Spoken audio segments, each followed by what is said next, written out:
আমি রোজা আছি জানেন তো। রোজা করছেন? হ্যাঁ রোজা আছি তো, মানে বাড়িতে আসার সময় মানি ব্যাগটা ভুলে ফেলে রেখে চলে এসেছি। আর ইফতার করবে এখন, কাছে 1 টাকাও নেই। যদি কিছু অল্প যা পারেন, যদি কিছু দিতেন এখান থেকে ইফতার করতাম, বাজার থেকে খেতাম সন্ধ্যাবেলা।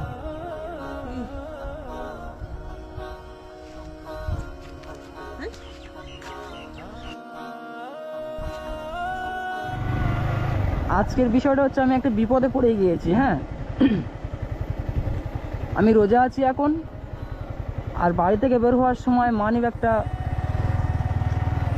মানে ভুলে ফেলে রেখে চলে এসেছি। তো এই যে এলাকাটা দেখতে পাচ্ছেন, এই এলাকাটা পুরোটাই হিন্দু এলাকার। এখন বাজে প্রায় আপনার 5টা 13।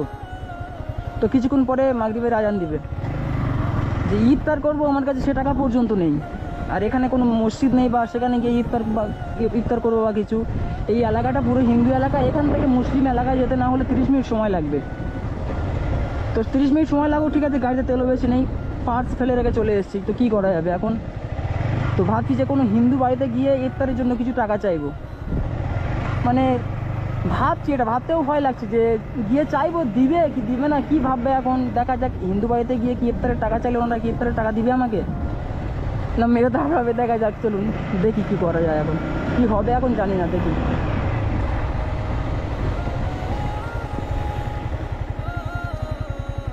শিব পুজো কিছু সাহায্য? হ্যাঁ শিব পুজো, শিব পুজো উপলক্ষে কে কিছু সাহায্য করে?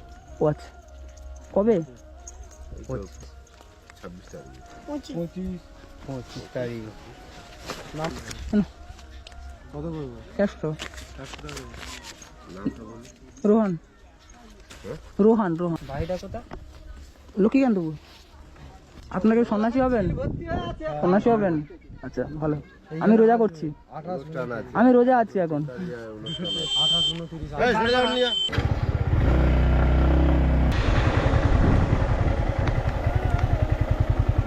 ঠাম্মা ভালো আছেন? চিনতে পারবেন না আমাকে? ঠাম্মা আপনার নাম কি? বাসন্তী। একটা কথা বলবো?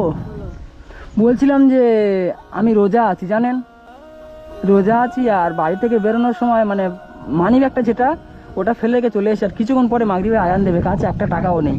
যদি কিছু টাকা দিতেন আমাকে তো ইফতার করতাম।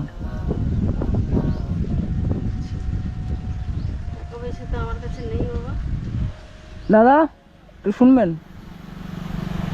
টাকা নেই আপনার?